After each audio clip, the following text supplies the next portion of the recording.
पुढचा टॉपिक आहे आपला प्रॉपर्टी ऑफ फ्लूइड. पुढचा टॉपिक काय आहे आपला? Property of fluid. ए बाळांनो, फ्लूइडची प्रॉपर्टी बघायची एक एक करून. एक नंबर, तर एक नंबर आपल्याला डिफिनेशन विचारून टाकतो. तो बंद कर तुझी वैरे. तो फ्लूइडची प्रॉपर्टी आपल्याकडे भरपूर आहेत, 8 ते 9 आहेत. एक नंबर काय? Mass density. एक नंबर काय?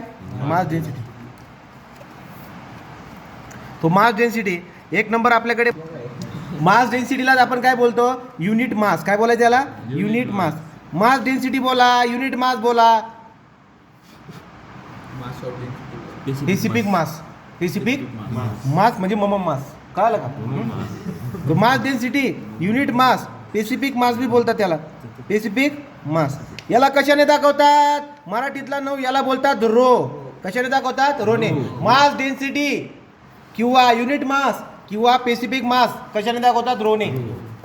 याला कसं डिफाइन करतात? It is the ratio of, it is the ratio of mass of fluid to the volume of fluid. Volume of fluid. काय अर्थ झाला याचा? याचा अर्थ असा झाला बाळांनो, फ्लूइडची प्रॉपर्टी याच्यावरून कशी ठरते सर? ही जर काय फ्लूइडची प्रॉपर्टी आहे, तर ही फ्लूइडची प्रॉपर्टी कशी आहे? कारण काय करतो बाळांनो, हे बघा, हा 1 मीटर क्यूबचा बॉक्स आहे.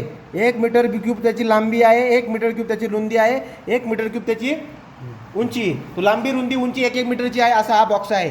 याच्यामध्ये जर का पाणी भरला तर त्याचं वजन वेगळं येईल. जेव्हा तुम्ही दूध भरणार त्याचं वजन वेगळं येईल. मग झाली ना प्रॉपर्टी वेगळी. तर मग मास डेन्सिटी कोणाला बोलतात? 1 मीटर क्यूबच्या व्हॅल्यूममध्ये जो तुम्ही लिक्विड बसवताय त्याचं वजन म्हणजे मास डेन्सिटी. नाही समजलं का? आता शेडगे सांग बळा. तो 1 मीटर क्यूबच्या कंटेनरमध्ये जे पण लिक्विड आपण भरत आहोत त्याचं जे मास आहे ते मास म्हणजेच मास डेन्सिटी. आलं का लक्षात? याचा अर्थ आपल्याकडे जे कंटेनर आहे ते कॉन्स्टंट. तो व्हॅल्यू मी तर काय असतो? कॉन्स्टंट. काय बदलतोय? मास. मास. काय तर मग आता बघा, रो कसा डिपेंड करणार? It is the ratio of mass of fluid to the volume of fluid. Mass upon volume. Mass upon असा फॉर्म्युला लिहून टाकायचा. बरं, याचा एसआय युनिट पण विचारतो परीक्षेमध्ये. याचा एसआय युनिट काय? मास कशामध्ये मोजतात? मास कशात मोजतात? केजी मध्ये. व्हॅल्यूम कशामध्ये मोजतात? मीटर क्यूब मध्ये. हे लक्षात राहायला पाहिजे तुम्हाला. मास केजी मध्ये मोजतात आणि व्हॅल्यूम कशात मोजतात बाळांनो? Metre cube. तुमच्या लक्षामध्ये येईल की जो हा व्हॅल्यूम आहे ना, याला मोजण्याची आपल्याकडे वेगवेगळी युनिट आहे. कसं? अरे व्हॅल्यूमचे इतर युनिट पण असतात. इतर युनिटमध्ये ml येतो, लिटर येतो आणि मग मीटर क्यूब येतो. ml सगळ्यात छोटं युनिट आहे. या mlलाच लोक काय बोलतात? ml म्हणजे cc. mlलाच काय बोलतात? cc म्हणजे सेंटीमीटरचा क्यूब. सेंटीमीटरचा क्यूब म्हणजे क्युबिक सेंटीमीटर. तुमच्या लक्षामध्ये येईल की जेव्हा 1000 ml होतं ना, तर 1000 ml म्हणजे 1 लिटर होतो बाळांनो. आणि जेव्हा 1000 लिटर होऊन जातो ना, तर 1000 लिटर म्हणजे 1 मीटर क्यूब होऊन जातो बाळांनो. कळतंय का? याचा अर्थ तुम्हाला समजून घ्यायला पाहिजे. मग याचा अर्थ कसा? जर मला उदाहरणामध्ये त्याने असं सांगितलं की 6 ml, तर लक्षात घ्यायचं आहे की व्हॅल्यूम तुम्हाला ml मध्ये काढायचा राहत नाही. Volume should be always in the hydraulics metre cube. कशात पाहिजे? Metre cube. मग मला सांगा बाळा, mlचं मीटर क्यूबमध्ये रूपांतर करायला काय करावं लागेल? 6 × 10⁻⁶ मीटर क्यूब होईल. तो mlचं मीटर क्यूबमध्ये रूपांतर करायला कितीने मल्टिप्लाय करायचा? × 10⁻⁶. पण जर समजा व्हॅल्यूम तुम्हाला 6 लिटर दिलं असेल, याचं मीटर क्यूब करायचं असेल तर काय? 6 × 10⁻³ मीटर क्यूब. नाही समजलं? अरे लिटरचं मीटर क्यूबमध्ये करायला 10⁻³ ने मल्टिप्लाय करा. mlचं मीटर क्यूबमध्ये करायला 10⁻⁶ ने मल्टिप्लाय करा. कळतंय का? तर हे तुमच्या लक्षामध्ये राहायला पाहिजे. काय फॉर्म्युला आला मास डेन्सिटीचा? मास अपॉन व्हॅल्यूम. मास कशामध्ये मोजतात? केजी मध्ये. व्हॅल्यूम कशात मोजतात? मीटर क्यूब मध्ये. ओके का? पण याच्या काही गोष्टी तुम्हाला माहिती असायला पाहिजे याच्यामध्ये. तो मास डेन्सिटीचे काही उदाहरण लक्षात ठेवा. Mass of water. Mass density of water किती असतो? 1000 kg/m³. Mass density of water आहे. पुढे काय? मर्क्युरीचं किती आहे बाळा? हो, 13600 kg/m³. तो rho of water, rho of mercury, rho of air. Air किती असतो रे?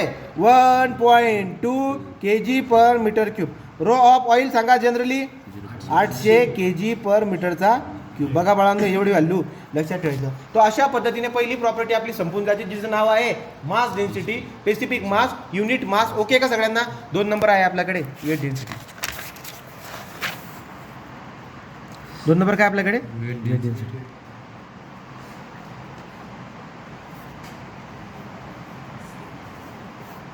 वेट डेन्सिटीला आपण बोलतो स्पेसिफिक वेट. काय बोलतो याला? स्पेसिफिक वेट बोला. किंवा युनिट वेट किंवा काय बोलू शकतात unit weight. Weight density specific weight unit weight. Okay का? Weight density specific weight unit weight. Okay का? पुढे कसं करणार depend. It is the ratio of कोणाचा रेशो आहे. It is the ratio of weight of fluid to the weight of fluid to the what weight of fluid to the volume of fluid. आलं का लक्षात. हा ratio कोणाचा आहे. It is the ratio of weight of fluid to the volume of fluid. कसं लिहिता येईल बाळांनो. याला gamma is equal to weight upon volume. तुम्हाला माहीत असायला पाहिजे की वेट हा फोर्स असतो. वेट काय असतो. हा फोर्स. तो याचा युनिट काय येईल रे. याचा युनिट काय येईल रे तो न्यूटन पर मीटरचा cube.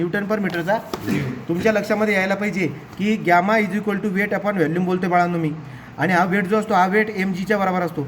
Weight is equal to m into g divide by volume. पण तुम्हाला माहिती आहे की मास अपॉन व्हॅल्यूम काय होऊन जातो रो. तो गॅमाचा फॉर्म्युला फेमस काय आपल्याकडे rho into G. AG gamma is equal to rho G. समजलं का. या पद्धतीने पण लक्षात राहू. जर समजा मला पाण्याचा गॅमा काढायचा असेल तर गॅमा वॉटर कसा काढणार रो इंटू जी. पाण्याचा रो किती असतो रे 1000. जी किती 9.81 किती झाले 9810 न्यूटन पर मीटरचा क्यूब. समजतंय का. या पद्धतीने तुम्हाला दुसरी प्रॉपर्टी पण क्लिअर होऊन जात असेल. जो पुढे चला. तिसरी प्रॉपर्टी आहे आपल्याकडे. तिसरी प्रॉपर्टी आहे स्पेसिफिक व्हॅल्यूम. तिसरी प्रॉपर्टी काय आहे स्पेसिफिक व्हॅल्यूम. स्पेसिफिक व्हॅल्यूमला एसवी ने दाखवतात. कशाने दाखवतात एसवी. काय असते. अरे 1 किलोग्रॅमचं लिक्विड आहे. 1 किलोग्रॅम लिक्विड मोजलं काट्यावरती पण ती सेम जागा व्याप्त का. मी 1 किलोग्रॅमचं दूध घेतलंय. 1 किलोग्रॅमचं राखेल घेतलंय. 1 किलोग्रॅमचं डिझेल घेतलंय. 1 किलोग्रॅमची मर्क्युरी घेतली. पण 1 किलोग्रॅमची जी लिक्विड आहे ती सेम जागा व्यापते का. समजलं का माझं बोलायचा अर्थ. 1 किलोग्रॅमचं जे लिक्विड आहे का ती जागा सेम व्याप्त का नाही. बोलला का खरं खोटं करा ना जरा. नाही का असं. ठीक आहे का. तो मग आता स्पेसिफिक व्हॅल्यूम काय असतो. स्पेसिफिक व्हॅल्यूम म्हणजे काय. 1 किलोग्रॅम लिक्विडने जी जागा व्यापलेली असते तिला बोलतात स्पेसिफिक व्हॅल्यूम. कसं डिपेंड करणार. It is the ratio of volume of fluid. काय बोलायचं volume of fluid to the unit weight of fluid. बोला काय बोला युनिट वेट ऑफ फ्लूइड. खरं बघायला गेला तर याला दोघं पद्धतीने लिहिता येतं. पण तुम्हाला डिप्लोमाला ते काय करतात गॅमा घेतात. काय घेतात. याचा अर्थ काय म्हणायचे मला. Specific volume is equal to volume upon unit weight. म्हणजे युनिट वेटलाच काय बोलतात स्पेसिफिक वेट. ओके का. Sorry volume upon weight. फक्त काय करायचं व्हॅल्यूम अपॉन वेट. पण बाळांनो तुम्ही जर का व्हॅल्यूम अपॉन वेट करायला गेला तर तुम्हाला नाही वाटत का हे गॅमा आहे तो 1/γ होऊन जाईल. 1/γ. त्याला दुसऱ्या पद्धतीने कसं लिहितात. It is the reciprocal of specific weight. Reciprocal म्हणजे उलटा. तो कोणाच्या उलटा आहे. अरे बघा ना इथं काय आहे. हा वेट डेन्सिटी आहे. वेट डेन्सिटी का होता वेट अपॉन व्हॅल्यूम होता. हे उलट झालं ना. व्हॅल्यूम अपॉन वेट झालं नाही. मग हा उलटा कोणाचा आहे युनिट वेटचा आहे. तो डायरेक्टली आपण हे करू शकतो. मग आता याचा युनिट काय आलं. व्हॅल्यूम म्हटल्यावरती मीटर क्यूब. वेट बोलल्यावरती काय न्यूटन. तो हे युनिट येऊन जाईल त्याचं. चालेल का. तो तिसरी प्रॉपर्टी देखील संपवलेली आपण. चौथी प्रॉपर्टी काय आपल्याकडे स्पेसिफिक ग्रॅव्हिटी.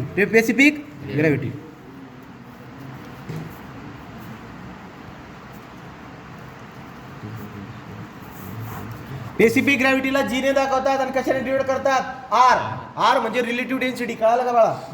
आर म्हणजे रिलेटिव्ह डेन्सिटी बोला किंवा स्पेसिफिक ग्रॅव्हिटी बोला. काय असतो स्पेसिफिक ग्रॅव्हिटी हा असा फॅक्टर आहे जो दाखवतो की एखादा पदार्थ पाण्यापेक्षा किती पट जड आहे. स्पेसिफिक ग्रॅव्हिटी हा असा फॅक्टर आहे जो काय सांगतो की एखादा पदार्थ पाण्यापेक्षा किती पट जड आहे. फॉर एक्झाम्पल एक लिक्विड आहे ज्याचा स्पेसिफिक ग्रॅव्हिटी 2 आहे. याचा अर्थ काय निघून आला तो पाण्यापेक्षा 2 पट जड आहे. कळालं का. काय कसं काढतात सर या स्पेसिफिक वेटला या स्पेसिफिक ग्रॅव्हिटीला कसं डिपेंड करतात. It is the ratio of definition ही परिषद लक्षात राहू द्या. Ratio of it is the ratio of mass density of fluid to the mass density of water at 4 degree Celsius हे शब्द वापरून द्यायचे. It is the ratio of mass density of fluid to the mass density of water at 4 degree Celsius. तर बाळांनो जी ने दाखवा किंवा S ने दाखवा. कसं लिहितात? याला लिहितात rho of fluid to the rho of water at 4 degree Celsius. बरं जमेल का? मग सांगा काही उदाहरणं लक्षामध्ये राहायला पाहिजे तुमचे. सांगा जी ऑफ वॉटर किती असतो? पाण्याची स्पेसिफिक ग्रॅव्हिटी 1. मर्क्युरीची किती असते रे? मर्क्युरी 13.6. मर्क्युरी हा 13.6 पट जड आहे पाण्यापेक्षा. ऑइलची स्पेसिफिक ग्रॅव्हिटी किती असते? 0.8. कळतंय का नाही? हे पण झालं मग आपलं. तो आपल्या बेसिक 4 प्रॉपर्ट्या झालेला आहे. कोणाला काही डाऊट असेल तर विचारू शकता.